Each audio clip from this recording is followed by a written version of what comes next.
उसके बाद इसमें कहता है कि now in 2023 there are 150 million people who are user of the internet. If anyone gives an ad in digital marketing, 150 million users see this ad.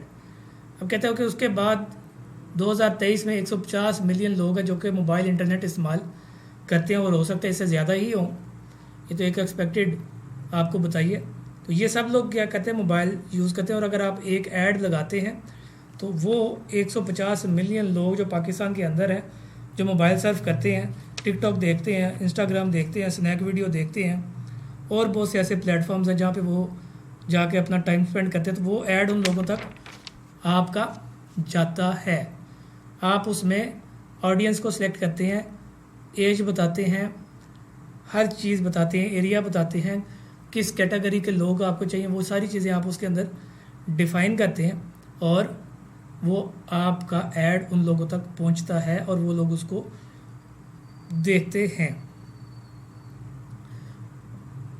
बड़े बड़े TV channels जो है ना, वो अगर ऐड दें वो वाला, तो वो बहुत ज़्यादा पैसे लेते हैं। तो ये सबसे चीपेस्ट वे है मार्केट करने का, अपने आप को प्रमोट करने का, किसी को प्रमोट करने का। अगर आप अपने आप प्रमोट करना समझ जाते हैं तो आप किसी को प्रमोट कर सकते हैं। अब कहता है what is the future of digital marketing, कि डिजिटल मार्केटिंग का मुस्तकबिल क्या है। मुस्तकबिल आपके सामने है, जैसा कि मेटावर्स है, आ गया है। सिंपली आपको बताइए कि 2002 में फेसबुक कुछ और था और 2023 में फेसबुक मेटावर्स में है। तो मेटावर्स जो है एक बहुत एडवांस फील्ड है, इसके अंदर बहुत सारी एप्लीकेशंस हैं, और आने वाले टाइम में क्या होगा कि तमाम के तमाम कारोबार जो है वो 3D हो जाएंगे, डिजिटल हो जाएंगे, मेटावर्स हो जाएंगे, VR हो जाएंगे। तो जो लोग आने वाली टाइम में इन चीज़ों को, एप्लीकेशंस को इस्तेमाल करेंगे, वो अपने ऑडियंस को टारगेट करना भी जानते होंगे, और वो तरक्की भी करेंगे। In the future digital marketing get advance with the help of artificial intelligence and chat GPT। The business will change from websites to 3D shops. जो कारोबार हैं वो आने वाले टाइम में आप लोग टोटली डिजिटलाइज हो जाएंगे, प्लास्टिक मनी यूज़ होगी, ठीक है।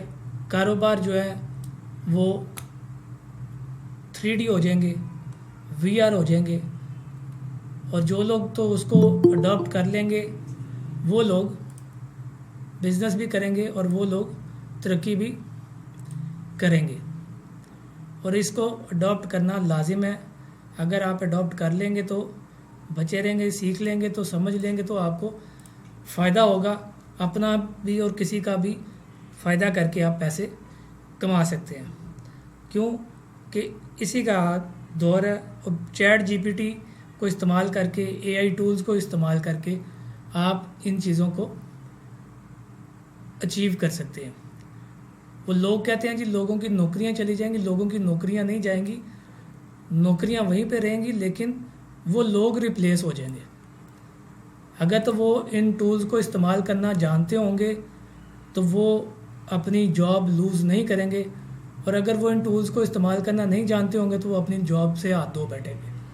तो बेहतर है कि इन चीज़ों से खुद को भी अपग्रेड करें और लोगों को भी इससे आशना करवाएं।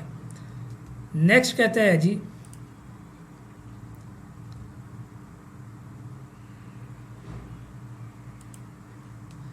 कि व्हाट इज़ डाटा, कि डाटा क्या है। सबसे सेकंड इम्पॉर्टेंट चीज़ है डाटा। फर्स्ट लेक्चर में आपको एक इम्पॉर्टेंट चीज़ बताई थी, वो था कस्टमर जर्नी। उसके बाद ये सेकंड इम्पॉर्टेंट चीज़ है डाटा, कि डाटा जो है ना, ये एक जिस तरह गाड़ी के अंदर पेट्रोल चाहिए, इस तरह सोशल मीडिया डिजिटल मार्केटिंग के अंदर डाटा चाहिए। जिसके पास डाटा ज़्यादा होगा, समझ लें कि उसकी मार्केटिंग वर्थ ज़्यादा होगी, वो कामयाब ज़्यादा वो होगा। ज़्यादा ऑडियंस टारगेट वो कर सकता होगा, वो जंग जीतने के काबिल होगा। और जिसके पास डाटा कम होगा वो जंग नहीं जीत सकता। तो डाटा जो है वो डिजिटल मार्केटिंग के अंदर, सोशल मीडिया मार्केटिंग के अंदर जस्ट लाइक अ फ्यूल, कहते data is the fuel of digital marketing, it is an important element of digital marketing. जैसे कैनवा के अंदर एलिमेंट्स जो हैं वो बड़े इंपॉर्टेंट है, इसी तरह डिजिटल मार्केटिंग के अंदर डाटा जो है वो बड़ा इंपॉर्टेंट है। ये डाटा कहाँ से आता है, किस तरह मिलता है, कैसे हम ये डाटा देते हैं, ये आपको मैं बताता हूँ। हम सारा दिन जो है ना फेसबुक, गूगल और दूसरे बहुत से प्लेटफॉर्म्स को इस्तेमाल करते हैं और अपनी इंफॉर्मेशन हम उनको देते हैं। गूगल के पास, फेसबुक के पास सबसे ज़्यादा डाटा पड़ा हुआ है पूरी दुनिया का, हर तरह का, हर किस्म का, हर कैटेगरी का। जिसके पास मैक्सिमम होगा वो समझने ज़्यादा ताकतवर होगा। वो पहले आपको वही पहले बात बताई है, जितना ज़्यादा डाटा होगा उतने अच्छे रिजल्ट्स आएंगे। इसकी एग्जांपल ये है कि अगर आपने कुछ भी करना है तो आप डाटा की मदद से करेंगे। जितनी अच्छी स्ट्रेटजी बनाएंगे, जितनी अच्छी प्लानिंग आप करेंगे, उतने अच्छे आपको रिजल्ट्स आएंगे। डाटा आता कहाँ से है? ये सारा डाटा जितना आप नेट यूज़ करते हैं, इंटरनेट यूज़ करते हैं, मुख्तलिफ सॉफ्टवेयर यूज़ करते हैं, AI अब आया, उससे पहले फेसबुक है, गूगल है, जीमेल है, लिंक्डइन है, और जितने भी आप प्लेटफॉर्म्स यूज़ करते हैं वहाँ पे जाके आप अपना डाटा उनको देते हैं। वो क्या करते हैं, वो आपका डाटा सेव कर लेते हैं। उसके अलावा आप कोई साइट ओपन करें तो वो आपको कहते हैं एक्सेप्ट कुकीज़। जब आप एक्सेप्ट कुकीज़ करते हैं तो इट मीन्स कि वो आपका माइक्रोफोन भी एक्सेस करता है, वो आपका कैमरा भी एक्सेस करता है, और जितनी आप स्क्रीन के ऊपर सर्फिंग कर रहे होते हैं, मोबाइल हो चाहे लैपटॉप हो, जो कुछ आप कर रहे हैं, जिस साइट को आपने एक्सेप्ट कुकीज़ की हैं, आप उसको सारा अपना डाटा दे रहे होते हैं, वो उसके पास भी जा रहा होता है साथ साथ। तो वो आपका डाटा इस तरह जाता है, आपका नहीं सभी का जाता है, परेशान नहीं होना, सब लोगों का जाता है।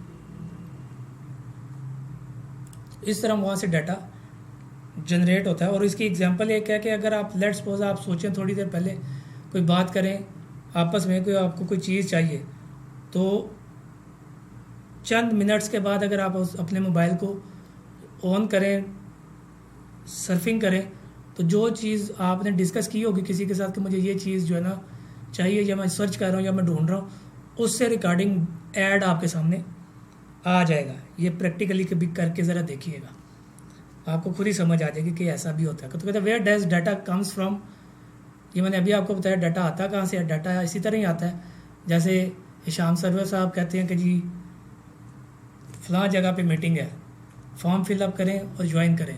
सब लोग फॉर्म फिल करते हैं। रेहान अल्लाह वाला कहते हैं, सब लोग फॉर्म फिल करते हैं, कोई भी कहता है।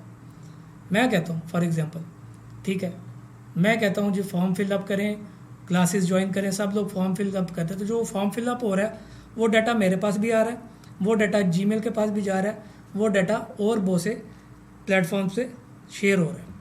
तो उनके पास आपका फ़ोन नंबर भी आ जाता है, ईमेल भी आ जाता है, आपका नाम भी आ जाता है। तो वो सारा डाटा इस तरह कलेक्ट होता है, इकट्ठा होता है, मेरे पास आएगा तो मैं अपने सिस्टम में सेव कर लूँगा कि ये है, ये ईमेल है, ये फ़ोन नंबर है, इस जगह रहता है, ये काम करता है, ये इसके पास स्किल्स है। तो मेरे पास एक बंदे का प्रोफाइल आ गया। तो अगर मुझे उससे रिगार्डिंग काम होगा तो मैं उस बंदे को जो है ना कांटेक्ट भी कर सकता हूँ। तो यही बात यहाँ पे लिखी है कि interaction between people online and content surfing internet, whatever you speak you will get and ad after a few seconds in your device.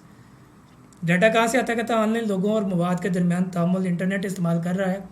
आप जो भी बोलेंगे आपको अपने कुछ अरसे के बाद आपको जो है वो उसका ऐड आपके मोबाइल में, आपके लैपटॉप में आपको दिखाई देता है। अब कहता जी इसके बाद पब्लिशर क्या होता है और पब्लिशर किसे कहते हैं? कहता है ये वो लोग हैं जो इंटरनेट पर जब आते हैं तो बिल्कुल खाली ब्लैंक होते हैं, इनके पास कोई डाटा नहीं होता।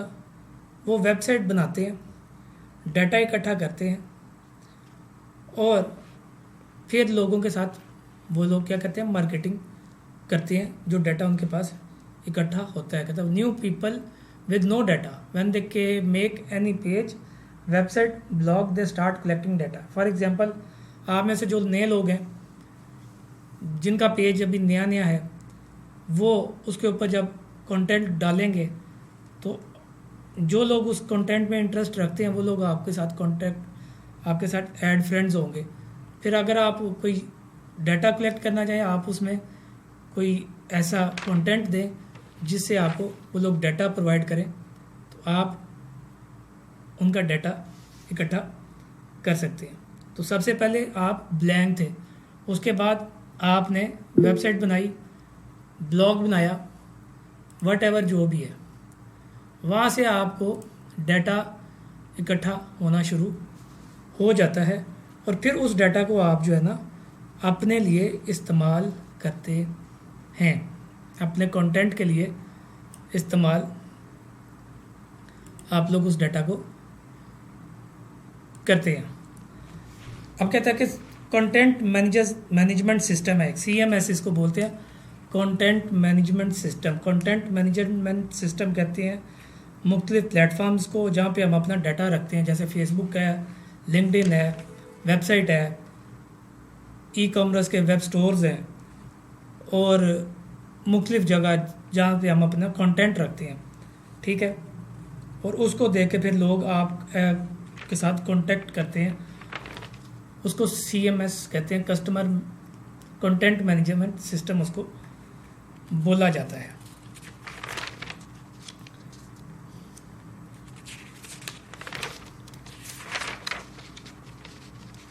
अब लास्ट टाइम हमने पढ़ा था कस्टमर जर्नी, जो फर्स्ट लेक्चर में आपको बताया था। कस्टमर जर्नी के बाद थर्ड इम्पॉर्टेंट चीज़, सेकंड इम्पॉर्टेंट चीज़ आपको बताई है डाटा। थर्ड इम्पॉर्टेंट चीज़ है कस्टमर जर्नी के बाद, डाटा के बाद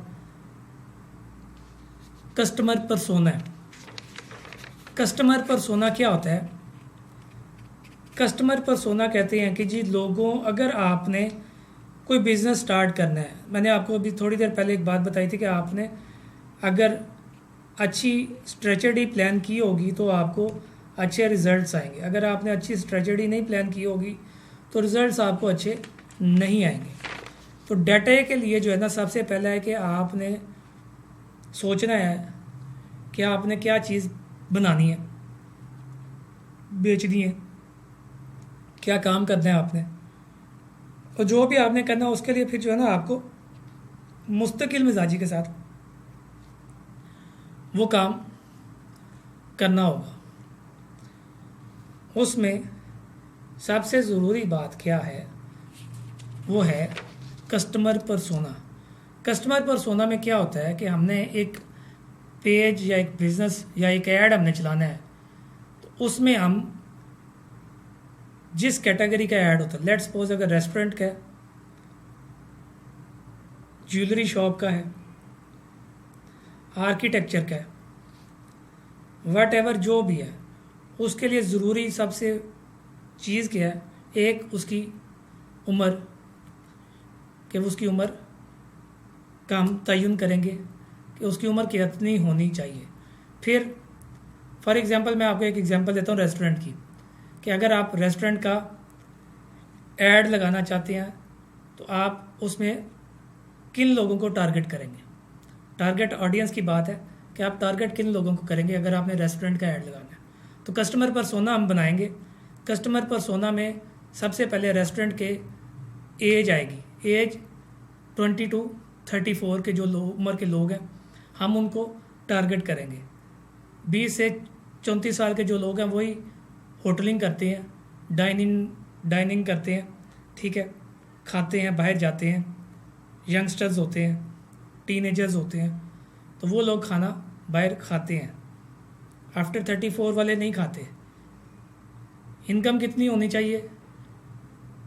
50+ होगी तो वो बाहर होटलिंग करेंगे। स्टूडेंट्स हो सकते हैं, बिजनेसमैन हो सकते हैं, जो लोग होटलिंग में दिलचस्पी रखते हों वो लोग हो सकते हैं। फिर इसको ज़्यादा एक्टिव आप कैसे इस ऐड को कर सकते हैं, प्रमोशन इसके साथ आप चला के तो एक्टिव कर सकते हैं। तो ये चंद चीज़ें हैं जो कि कस्टमर परसोना के लिए ज़रूरी हैं, या इसको कहें डिफाइन योर ऑडियंस में ये कस्टमर परसोना सबसे अहम है। कस्टमर की उम्र, उसकी इनकम, उसकी सोसाइटी, उसका इंटरेस्ट, उसका रहन सहन, ये 4 चीज़ें सबसे अहम है। कभी भी अगर आपने ऐड चलाना है या कोई बिज़नेस सेटअप करना है तो कस्टमर परसोना सबसे अहम है। तो यहाँ तक आज का लेक्चर है। उम्मीद है कि आपको यहाँ तक समझ आई होगी। क्वेश्चन कीजिएगा, क्वेश्चन करने के बाद अपना माइक बंद कर लीजिएगा। जिसका सवाल है वो पूछ सकता है हाथ खड़ा करके। जी अस्सलाम वालेकुम सर। वालेकुम सलाम। सर ये थोड़ा सा डिफाइन कर दें, थोड़ा सा एक्सप्लेन कर दें कि स्टार्टिंग में स्टार्ट कहाँ से लिया था थोड़ा। आज के लेक्चर का है कस्टमर परसोना, डाटा कस्टमर और परसोना कि डाटा क्या है, कहाँ से आता है, किस तरह जनरेट होता है और कस्टमर परसोना क्या है। डाटा जिस तरह के गाड़ी के अंदर फ्यूल की ज़रूरत होती है, इसी तरह सोशल मीडिया मार्केटिंग के अंदर डाटे की ज़रूरत होती है। अगर डाटा आपके पास होगा तो आप लोगों को टारगेट कर सकते हैं। जी अहमद सर, ये सोशल मीडिया मार्केटिंग के लिए हमें किन किन टूल्स की ज़रूरत है वो अगर काइंडली बता दें पहले, ताकि हम रेडी रहें। किस चीज़ की टूल्स मतलब किस प्लेटफॉर्म के जरिए हम ये काम कर सकते हैं। फेसबुक है, लिंक्डइन है, ट्विटर है, पिंटरेस्ट है, इंस्टाग्राम है, यूट्यूब है। इन चीज़ों को आप इस्तेमाल कर सकते हैं। Okay sir. डाटा आपको लाजिम चाहिए। डाटा आपके पास होगा तो आप ज़्यादा कस्टमर्स तक पहुंच सकते हैं। बाकी आप फेसबुक को यूज़ करेंगे, फेसबुक में ऐड लगाना समझेंगे कि कैसे ऐड लगाते हैं। और ये जो आपको कस्टमर परसोना बताया, ये फेसबुक में ऐड लगाने के लिए बड़ा अहम है, जिसमें आपको जिस तरह का ऐड है उस कैटेगरी के लोगों की एज, उनका इंटरेस्ट, उनकी सैलरी, उनका इन चीज़ों का आपने ख्याल रखना है, क्योंकि इन चीज़ों का आप ख्याल रखेंगे तभी उन लोगों तक आपका ऐड जाएगा।